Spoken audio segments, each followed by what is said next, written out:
Welcome back to the Meeple Marathon and our continued coverage of Gaia project.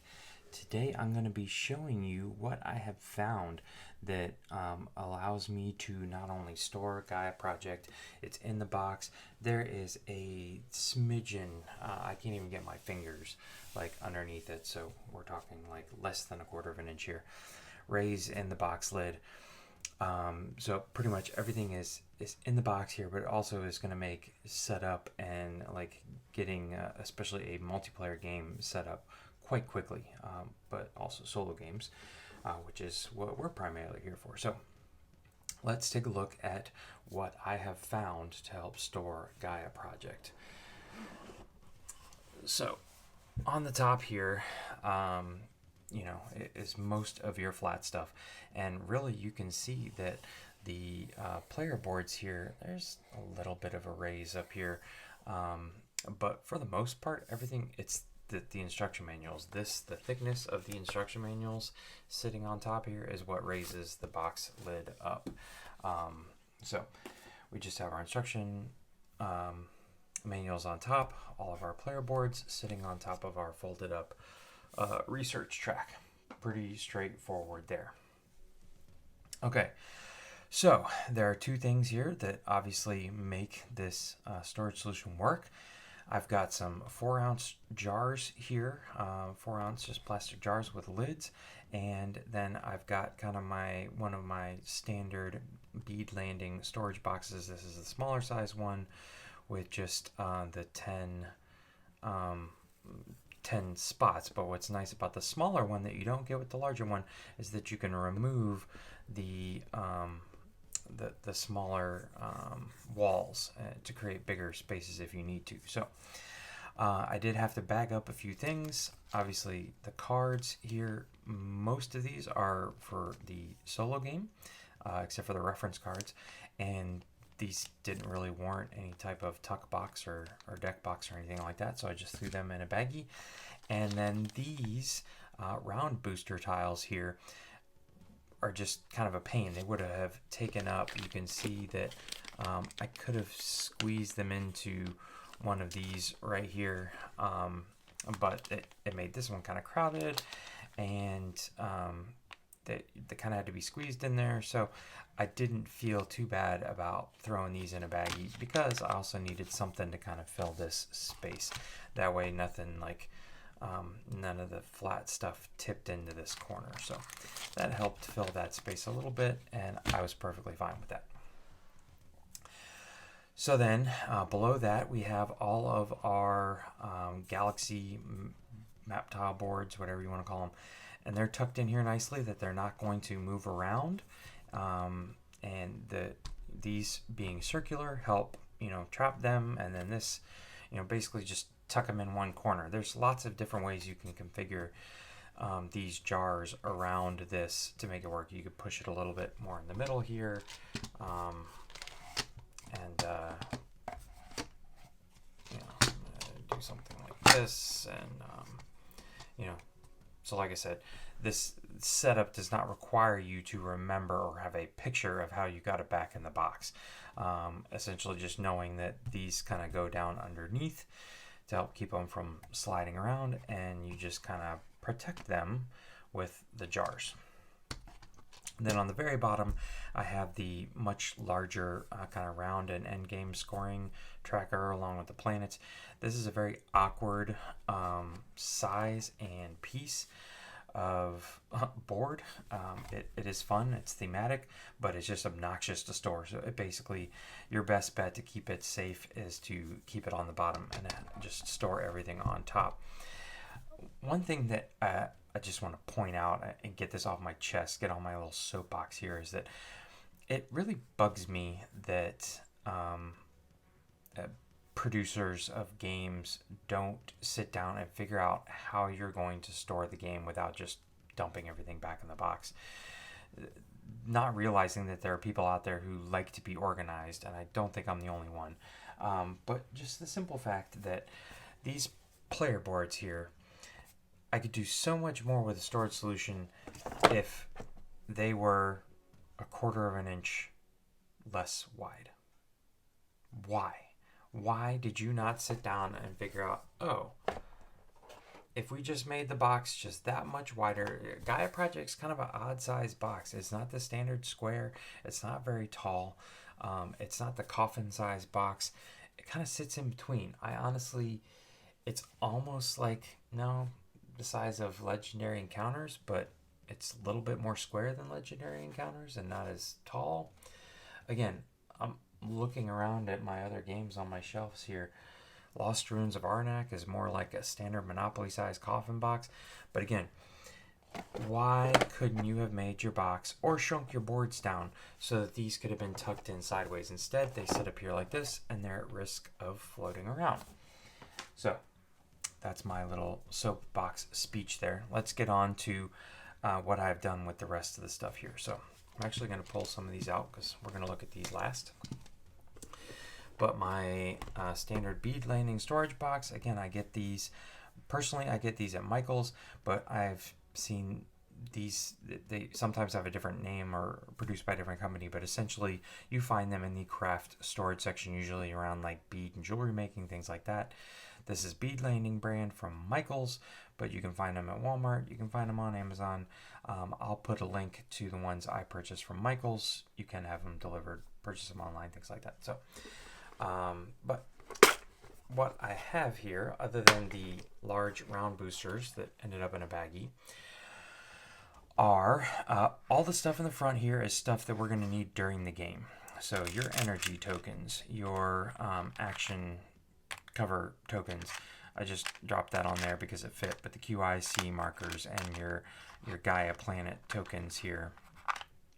And then I threw these on top of here because you're supposed to pull these out and set them out so everybody can see them. There's 2 of every one, so you stack them up. So you're going to be pulling these out anyways if you set the game up as instructed. But then there's these record tokens underneath, which don't really get used that much, and I honestly don't even know why there's 15 in the box, or 15 come in the box, because I don't think there's ever a situation where you will use all 15. I think it's just they had some extra space on a cardboard sheet, and so they filled it with those. So I don't feel bad about covering those up. Again, I'm probably going to pull these out every game and set them up so I can see them. Even if I don't, the rarity that I do need to find a record token, I know it's under there. So this is all the stuff in the front that you're going to use during the game. So you just sit this off to the side and it's ready there, all within reach. These slots are plenty big enough.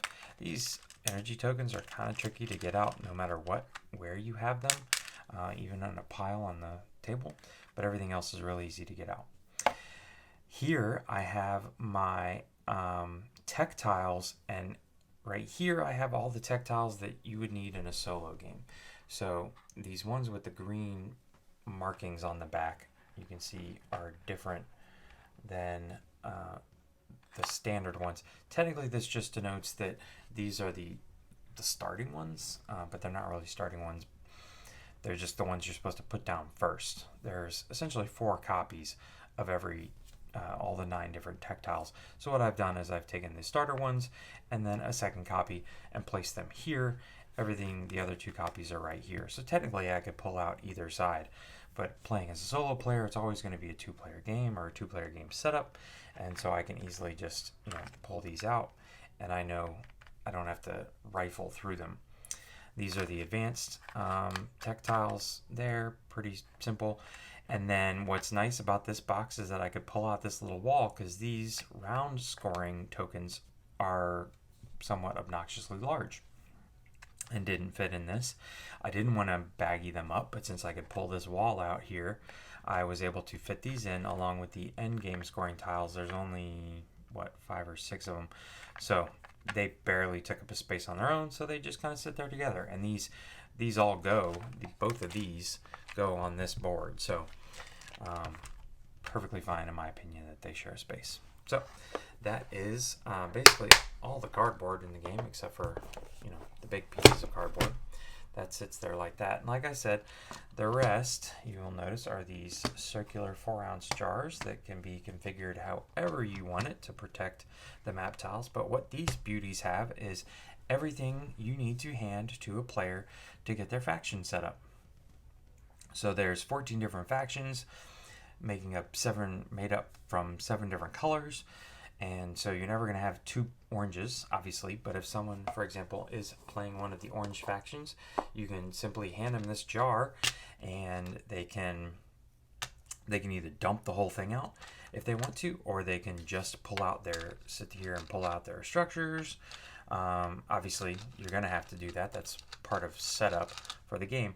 But you can see here, I don't really want to pull all these out, but I might have to. But you can see here, if you're playing a solo game, all you really need is the structures for the AI players. So you could leave one of these sitting next to you here and pretty easily pull out what you need. All right.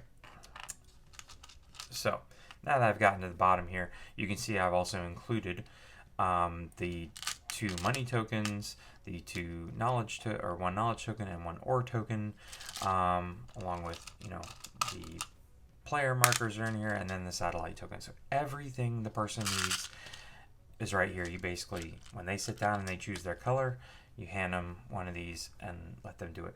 But you can see they could leave their satellites in the bottom here, and they can just pull a satellite out. Or if they're a dumper and they want to dump everything out on the table, that's up to them. Either way, makes your job a whole lot easier as someone who's setting up the game. And let me find one here. You can see here that for the red faction, I've gone ahead and included those, what were those? Bomb tokens. Or where's my brown setup here?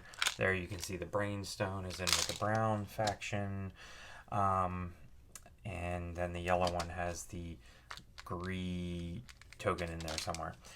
So I do appreciate, even though they shorted me on their box size a little bit, I do appreciate that even though you can only play with up to 4 factions at a time, although they created 7 different colors, that they gave us 7 different ore tokens and 7 different knowledge tokens and 14 different money tokens. That allows me the ability to just go ahead and give each faction color their stuff.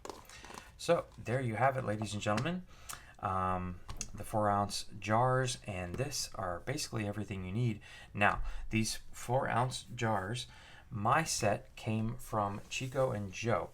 If you are familiar with my Gloomhaven storage solution, I went to Chico and Joe and got some mini pizza boxes from them, and that's what I used primarily in my Gloomhaven storage solution, along with some of these bad boys right here.